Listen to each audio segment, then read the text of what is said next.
আসসালামু আলাইকুম। আজকে আমরা যাচ্ছি ব্যানফ গন্ডোলা। তো আগের ভিডিওতে আপনাদের ব্যানফ টাউনের ভিডিও দেখিয়েছি। এখন ব্যানফ টাউন ঘোরার পর এবার আমাদের জার্নির পরের ডেস্টিনেশন সালফার মাউন্টেইন।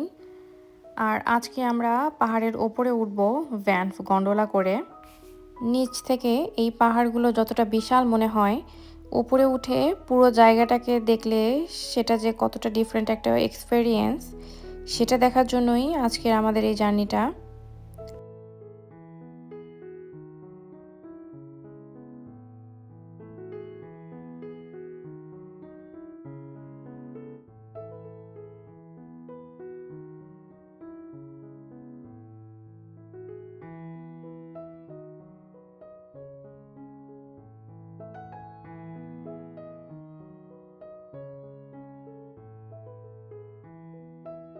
আমরা ব্যানফের গন্ডোলায় ওঠার যে জায়গাটা এখানে চলে এসেছি। দেখতে পাচ্ছেন চারপাশে অনেকেই গন্ডোলা করে উপরে যাচ্ছে, নিচে নামছে।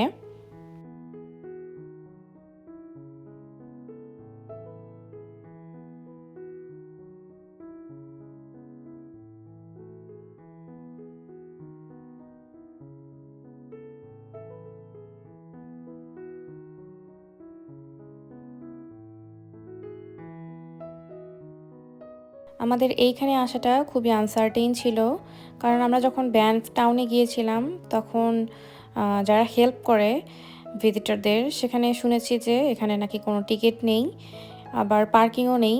এইগুলো শুনে এসেছি, কিন্তু আমরা এখানে এসে চেক করে দেখলাম যে হ্যাঁ, টিকিটও আছে আবার পার্কিংও আছে।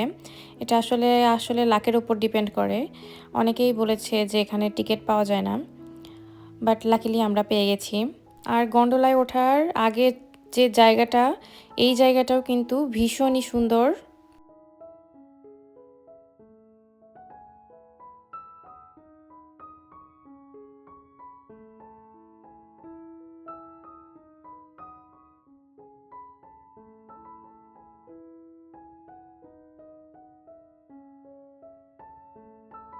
আমরা গন্ডোলায় উঠে পড়েছি।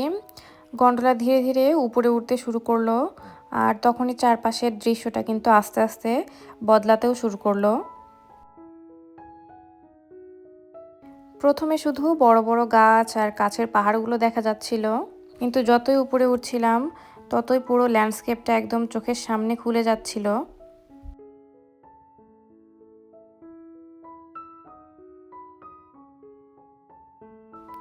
এখানে আসতে আমাদের পার পারসন $50 করে টিকিট কাটতে হয়েছে, যদিও এখন সেটা বাড়তে পারে।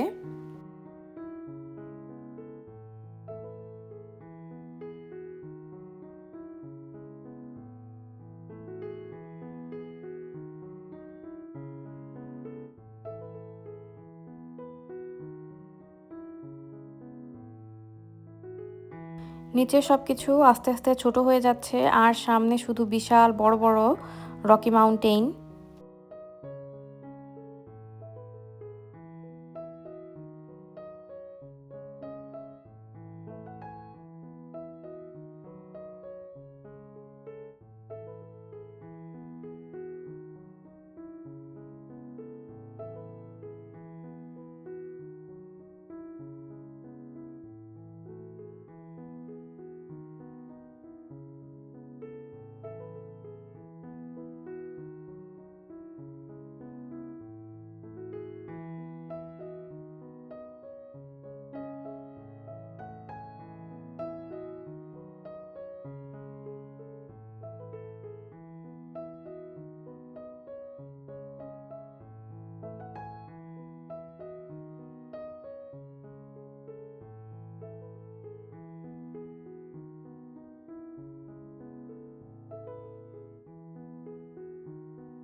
অবশেষে আমরা চলে এসেছি সালফার মাউন্টেইন। চারপাশে এত বড় বড় রকি মাউন্টেইন দেখে মানে চারপাশের ভিউটা দেখে অসাধারণ লাগছিল। আর আমরা এই যে সিঁড়িটা দেখতে পাচ্ছেন, এই সিঁড়ি দিয়েই এই উপরে যাব। এই জায়গাটার সৌন্দর্য আসলে ভাষায় প্রকাশ করার মতো না, অনেক বেশি সুন্দর ছিল।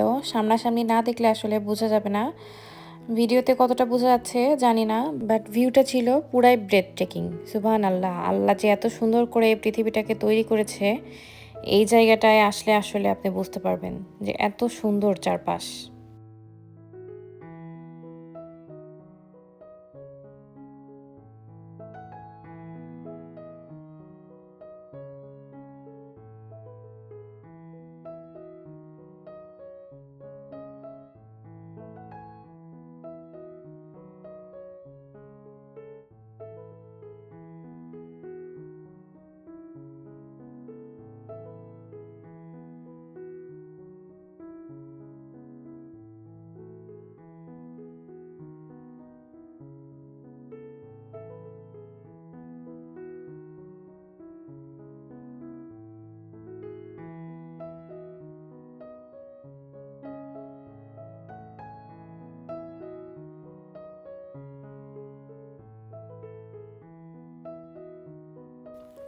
আর যত দূর চোখ যাচ্ছিল চারদিকে শুধু পাহাড় আর পাহাড়, ভীষণ সুন্দর জায়গাটা।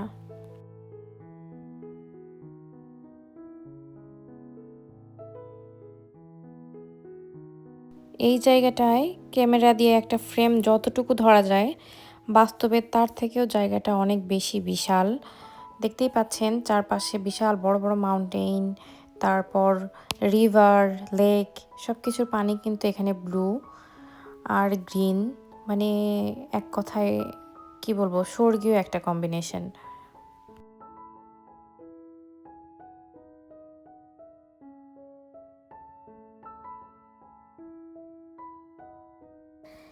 এই ভিউটা দেখলেই বুঝতে পারবেন যে আমরা নিচ থেকে ঠিক কতটা উপরে চলে এসেছি।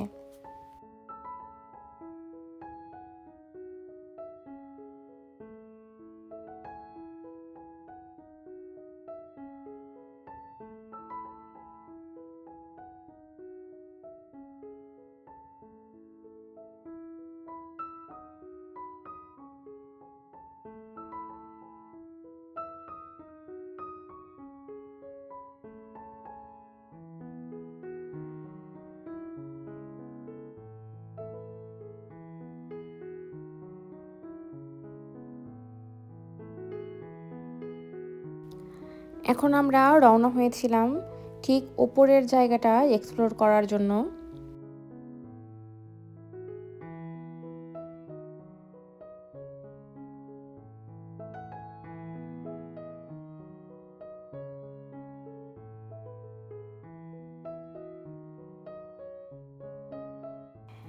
এক এক জায়গা থেকে এক এক রকম সিনারি দেখা যাচ্ছে।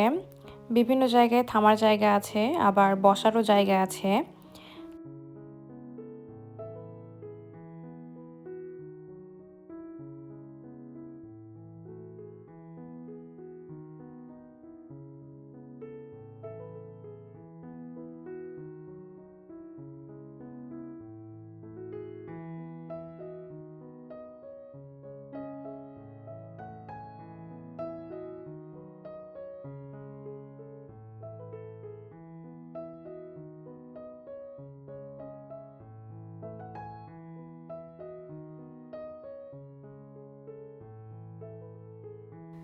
আর এখানকার বাতাসটাও কিন্তু এক্সপিরিয়েন্স করার মতো, কারণ আমরা কিন্তু অনেক উপরে উঠে এসেছি।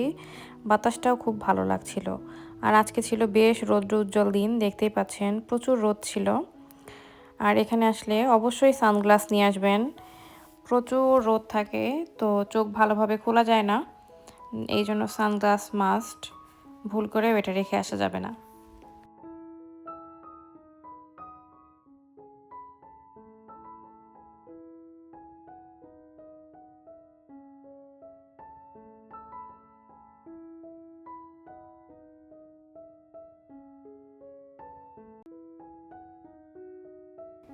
একদম কাছ থেকে যদি পাহাড়টা দেখেন, পাহাড়টার স্ট্রাকচার ঠিক এই রকম।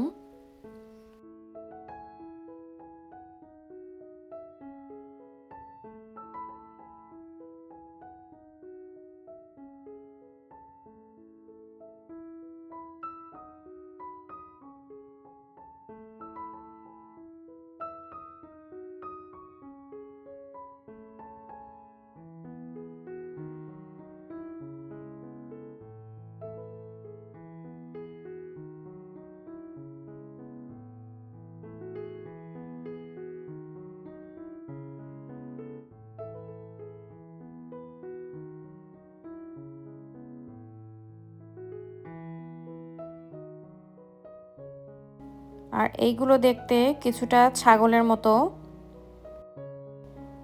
আর এদের ডাকটাও ছিল ছাগলের মতো।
আমরা কিন্তু একদম টপে উঠে এসেছি। এখান থেকে নিচে দেখলে বুঝতে পারবেন যে আমরা ওই যে বিল্ডিংটা আছে ওই জায়গাটায় ছিলাম, ওখান থেকে একদম এত উপরে উঠে এসেছি। আর এইখান থেকে তাকালে কিন্তু পুরো ভ্যালিটা চারপাশ থেকে দেখা যায়।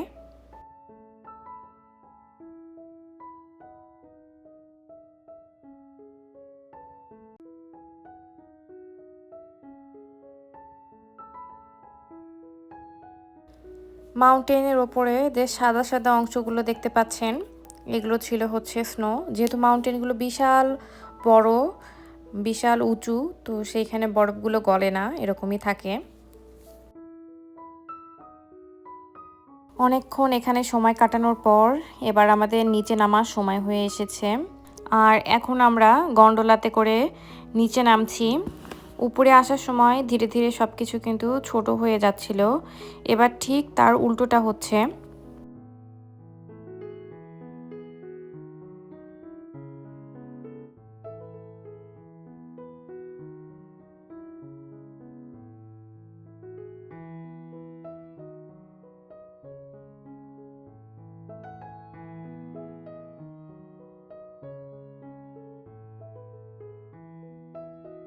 এটাই ছিল আমাদের সালফার মাউন্টেন আর ব্যানফ গন্ডোলার পুরো এক্সপেরিয়েন্স। উপরে ওঠা থেকে শুরু করে সামিট পর্যন্ত হাঁটা আর চারপাশে এই অসাধারণ ভিউ, পুরো জার্নিটাই সত্যি মনে রাখার মতো। আজকের এই সুন্দর জায়গাটা আপনাদের সাথে শেয়ার করতে পেরে আমারও খুব ভালো লাগছে।